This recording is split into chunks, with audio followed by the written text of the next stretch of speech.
Olá, vamos começar nossa 8ª aula de Direito de Família e o objetivo dessa aula é analisar a tutela e a curatela. O que são esses institutos? A tutela e a curatela são institutos de direito assistencial para a defesa de interesses de incapazes, visando a realização de atos civis em seu nome. A tutela, ela resguarda interesses de menores não emancipados, não sujeitos ao poder familiar. E a curatela resguarda interesses de maiores incapazes devidamente interditados. Então, a tutela é para menores de 18 anos e a curatela é para maiores de 18 anos. Mas eu já deixo a ressalva que a curatela agora ela é excepcionalíssima em razão do EPD, do Estatuto da Pessoa com Deficiência, que mudou várias regrinhas. Mas nós vamos ver daqui mais para frente, mais na metade da aula. Primeiro vamos falar da tutela. Qual que é o objetivo da tutela? É administrar os bens patrimoniais do menor de idade, daquele que tem menos de 18 anos e que ainda é absolutamente ou relativamente incapaz, dependendo da idade dele. Então ele ainda precisa de representação ou assistência de um representante legal. Então o que diz lá o artigo 1728 do Código Civil? Os filhos menores são postos em tutela. Inciso 1º, com o falecimento dos pais, ou sendo esses julgados ausentes. Inciso 2º, em caso de os pais decaírem do poder familiar. Então, os filhos vão precisar de um tutor se os dois pais falecerem, ou se os dois estiverem ausentes, julgados ausentes. Outro caso, quando os pais perderam o poder familiar, então os filhos vão precisar de um tutor para administrar os seus bens patrimoniais.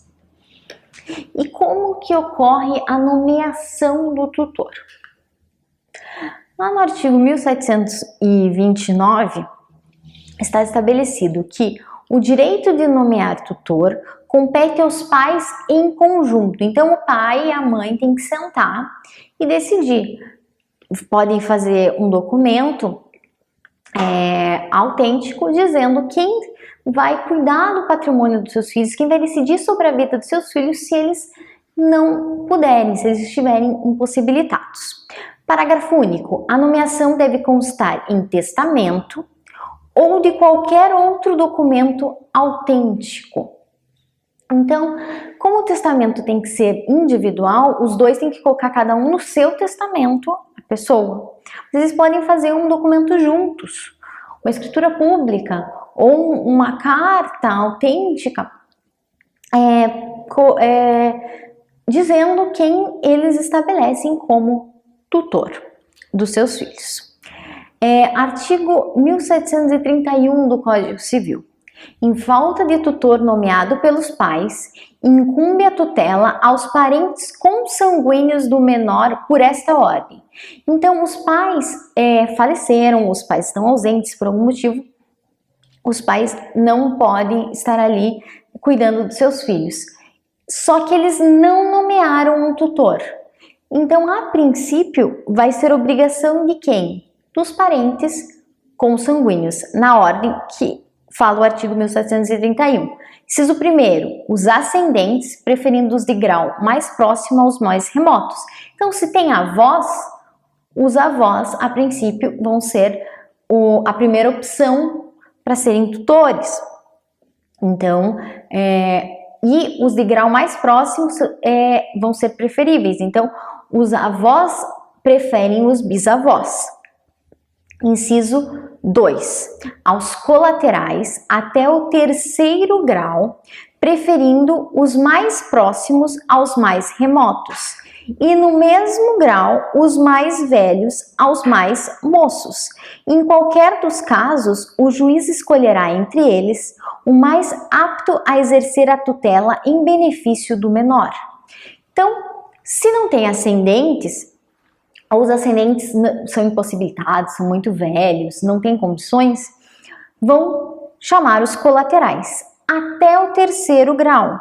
Então, vamos considerar os irmãos, que são colaterais de segundo grau.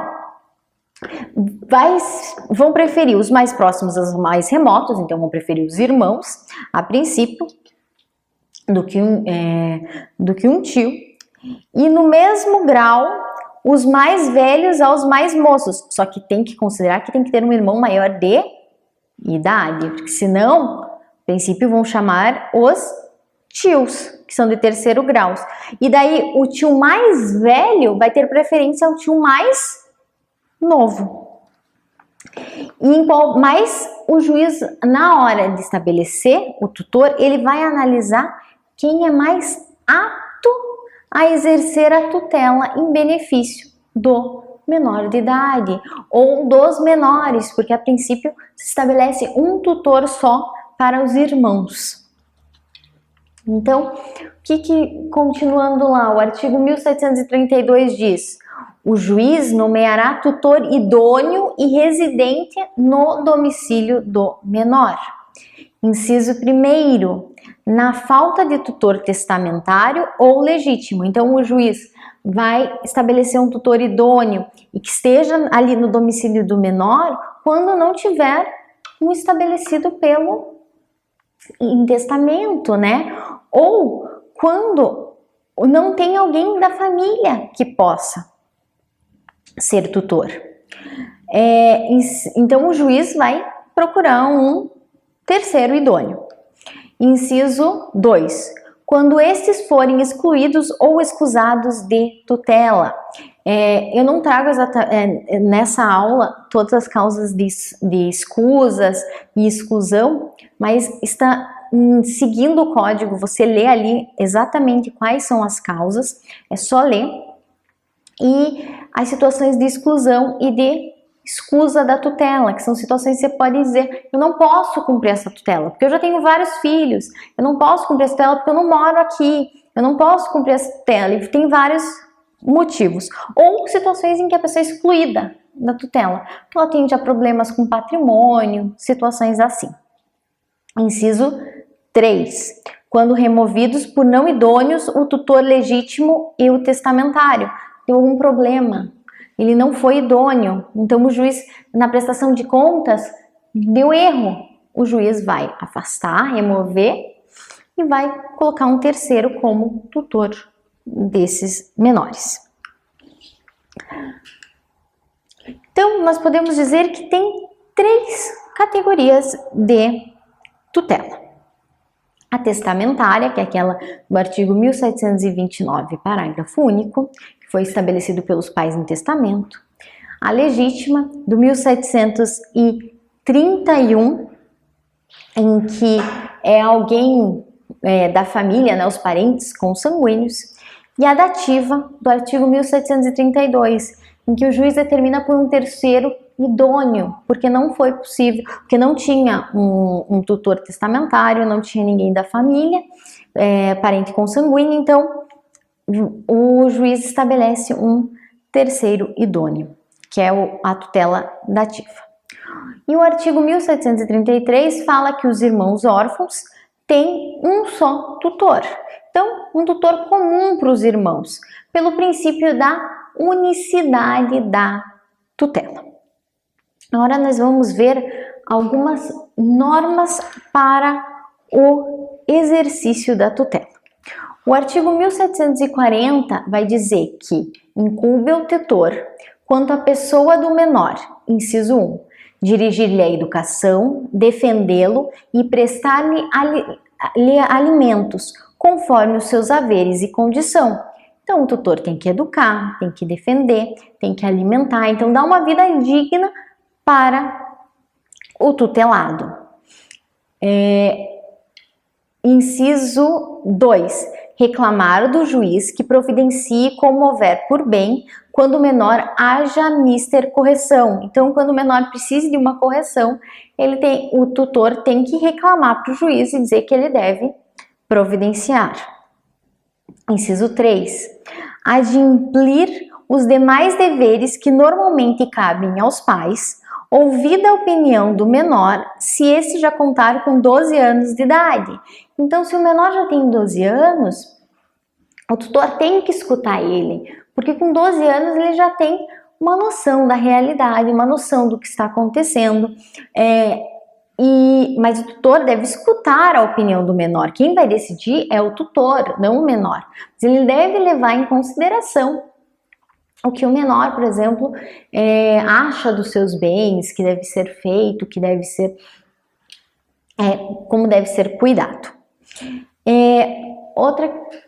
Outro inciso sobre as normas para o exercício da tutela é o artigo 1741, que diz que incumbe ao tutor, sob a inspeção do juiz, administrar os bens do tutelado em proveito deste, cumprindo os deveres com zelo e boa-fé.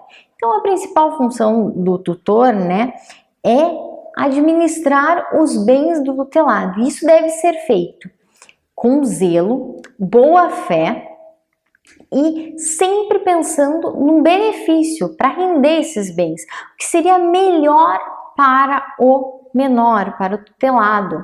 Então, ele tem que cuidar dos bens do tutelado. E daí nós passamos para a curatela. Curatela é um direito, é um instituto de direito assistencial, mas que é para defesa de interesses de maiores de idade. Então já tem mais de 18 anos. Incide para maiores relativamente incapazes, que são os ébrios habituais, os alcoólatras, viciados em tóxicos, né, os drogados, pessoas que por causa transitória ou definitiva não puderem exprimir vontade, e os pródigos. Pródigos são aqueles que gastam demais, que não sabem administrar os seus bens. Agora, como eu já adiantei, o Estatuto da Pessoa com Deficiência modificou o tratamento dos absolutamente e dos relativamente incapazes no Código Civil. Então, modificou o artigo 3º e o artigo 4º do Código Civil. E isso para dar plena inclusão das pessoas, inclusão social às pessoas que apresentem alguma forma de deficiência. Então, agora nós temos como absolutamente incapazes apenas os menores de 16 anos. Todos os outros são relativamente incapazes. Então, agora, com o Estatuto da Pessoa com Deficiência, não existem mais pessoas maiores de idade que são absolutamente incapazes. Então, o Estatuto da Pessoa com Deficiência, ele diz que essas pessoas são plenamente capazes, especialmente em relação aos atos existenciais de natureza familiar. Isso está lá no artigo 6º da Lei 13.146 de 2015. Então, a deficiência, ela não afeta a plena capacidade civil da pessoa sobre casar e constituir união estável, exercer direitos sexuais e reprodutivos, decidir sobre o número de filhos, conservar sua fertilidade e é vedada a esterilização compulsória, por exemplo. Então, a pessoa com deficiência, ela que vai decidir sobre os seus atos existenciais. Ela que vai decidir se ela quer casar ou não, se ela quer constituir uma união estável, se ela quer ter filhos ou não, se ela quer realizar uma cirurgia para não ter mais fertilidade, ou se quer conservar essa fertilidade. É a pessoa que sabe quantos filhos ela quer ter. Um terceiro não pode se manifestar sobre isso. Agora, em relação aos negócios jurídicos, as questões patrimoniais, a pessoa com deficiência, ela pode vir a fazer uso da tomada de decisão apoiada, que é um instituto que o Estatuto com Deficiência que trouxe, que é nessa tomada de decisão apoiada, ainda é ela que vai tomar a decisão, a pessoa com deficiência que toma atenção, mas ela vai ter duas pessoas para ajudar ela nas decisões. E por último, é possível a nomeação de um curador, mas só em situações excepcionais. Então, a princípio, a pessoa com deficiência que decide sobre as suas situações negociais, patrimoniais. Existenciais sempre é só ela. Daí, quanto às questões negociais e patrimoniais, a pessoa com deficiência pode estabelecer duas pessoas como ajudantes, pessoas que vão lhe dar conselhos para tomar a decisão, que é o Instituto da Tomada de Decisão Apoiada. Somente em casos excepcionais, se for muito necessário, que será estabelecido um curador para essa pessoa, mas o curador vai ser para questões específicas. O juiz na sentença tem que estabelecer exatamente em que situações que o curador vai interferir, vai decidir. E lá no artigo 1767, no caso do Código Civil, nós temos que estão sujeitos à curatela. Inciso 1º, aqueles que por enfermidade ou deficiência mental não tiverem o necessário discernimento para os atos da vida civil. Inciso 2º, aqueles que por causa duradoura não puderem exprimir sua vontade. Inciso 3º, os deficientes mentais, os ébrios habituais e os viciados em tóxicos. Inciso 4º, os excepcionais sem completo desenvolvimento mental. Inciso 5º, os pródigos. Então, esse artigo 1767, ele traz um rol taxativo, então não pode estar sujeito à curatela uma pessoa que não se enquadra em um desses incisos. E esses incisos eu expliquei para vocês lá no início, quando a gente começou a falar de curatela. Então, é muito importante lembrar que a incapacidade, ela não se presume. É necessário um processo de interdição para daí o juiz analisar. Se ele entender, ele vai estabelecer a curatela. Então, quem que pode promover a interdição?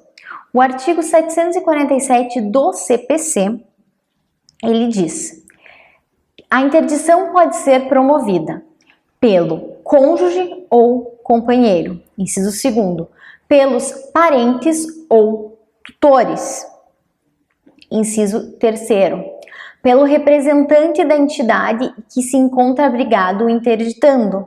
Inciso 4º, pelo Ministério Público.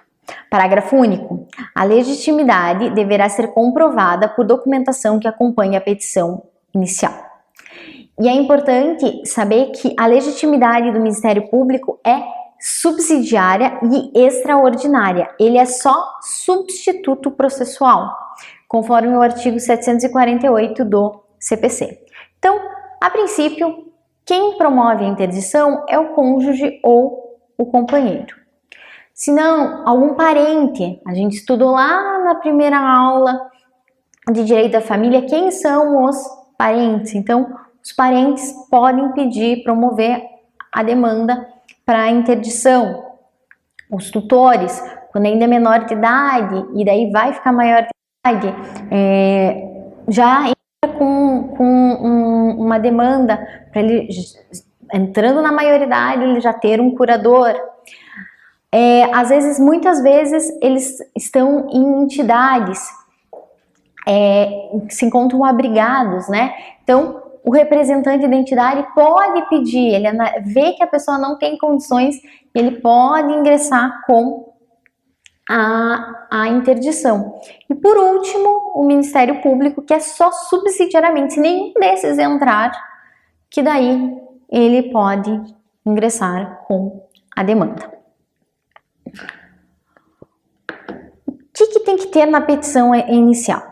O autor, na petição inicial, ele já tem que apresentar os fatos que demonstram a incapacidade do interditando para administrar seus bens e para praticar os atos da vida civil. E também se falar em que momento que essa incapacidade se revelou. Então, na inicial, ele já vai estar dizendo, olha, ele não administra os seus bens, os atos da vida civil muito bem, por isso, demonstra ali, junta laudo e fala quando que começou. A pessoa já nasceu com essa incapacidade. Essa incapacidade surgiu de um acidente. Tem que falar já na inicial. E na inicial tem que estar o laudo médico que faz prova dessas alegações. Ou, se não juntar um laudo médico, por que não está juntando o laudo? Porque o médico se negou? Porque atrasou? Por que motivo você não está fazendo, não está apresentando ali essa prova, esse laudo? E o que deve conter na sentença de curatela? Então, como eu falei, a curatela é excepcional, ela é no último dos casos.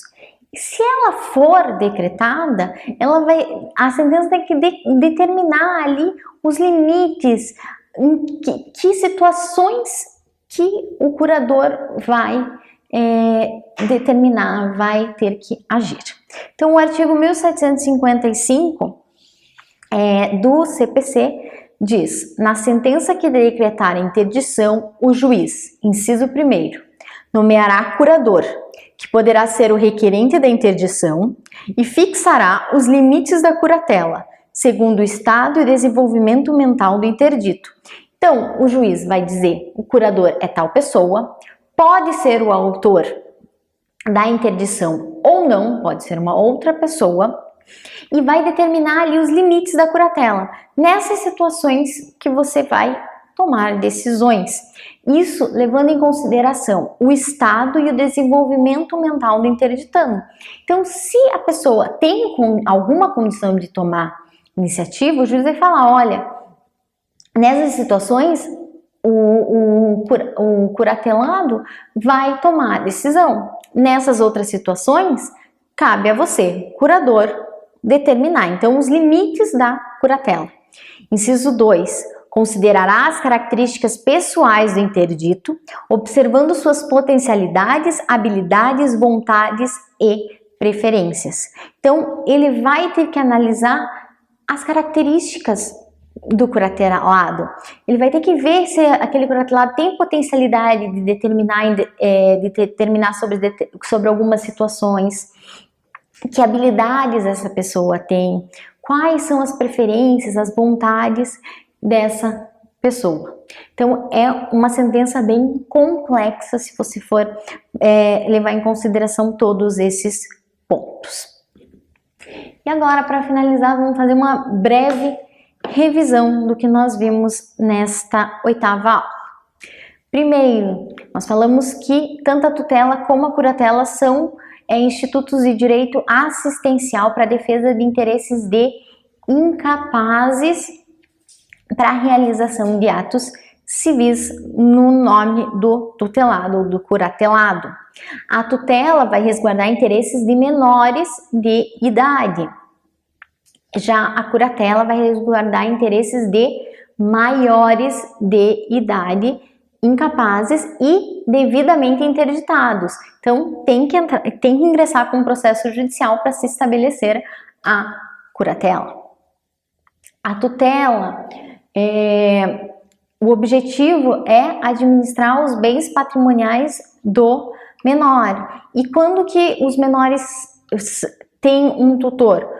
Com o falecimento dos pais, ou se eles estão ausentes, ou ainda se os pais perderem o poder familiar. A princípio, o direito de nomear o tutor é dos pais. Então, os pais que nomeiam o tutor em testamento, conjuntamente, ou em documento autêntico. Se os pais não nomearam o tutor, a princípio vai incumbir a tutela para os parentes consanguíneos, segundo a ordem do artigo 1731. Primeiro os ascendentes, depois os colaterais até o terceiro grau, preferindo os mais próximos aos mais remotos e no mesmo grau os mais velhos aos mais novos. E quando não tem a nomeação, não tem parentes consanguíneos possíveis, o juiz vai estabelecer um tutor idôneo que resida no domicílio do menor. A tutela, então, pode ser testamentária, né, quando os pais determinam, legítima pelos parentes, ou dativa, um terceiro que o juiz determina. Quais são as incumbências do tutor, né? Ele tem que dirigir a educação, defender e prestar alimentos. Ele pode reclamar para o juiz que ele providencie a correção do menor. Em determinados casos, ele tem que adimplir os demais deveres que normalmente cabem aos pais e ouvir a opinião do menor se ele tem já mais de 12 anos. E ele tem que sempre administrar os bens, né, pensando no melhor proveito deles, cumprir com zelo e boa fé. Em seguida, nós vimos a curatela, que é o Instituto de Direito Assistencial para a Defesa de Interesses de Maiores Incapazes. Com o Estatuto da Pessoa com Deficiência, agora nós não temos mais absolutamente incapazes além dos menores de 16 anos. Então, não existem mais pessoas maiores de idade que são absolutamente incapazes, apenas relativamente incapazes. Então, as pessoas com deficiência são plenamente capazes, especialmente para os atos existenciais. Quanto aos atos negociais e patrimoniais, primeiro, eles podem usar o Instituto da Tomada de Decisão Apoiada e, em casos excepcionais, vai ser estabelecido um curador. Nós temos lá o artigo 1767 que traz um rol taxativo de quem está sujeito à curatela. E temos o processo de interdição, que só pode ser promovido pelas pessoas do artigo 747 do CPC, né? Cônjuge ou companheiro, parentes ou tutor, representante da entidade em que está obrigado interditando e, excepcionalmente, o Ministério Público. E já na ação tem que ser apresentado um laudo, né, médico, deve ser demonstrada a incapacidade e também o momento em que se manifestou a incapacidade. Além disso, a sentença tem que ser bem específica, tem que estabelecer os limites da curatela, além de nomear o curador. Obrigada pela atenção e bons estudos, e nos encontramos na próxima aula.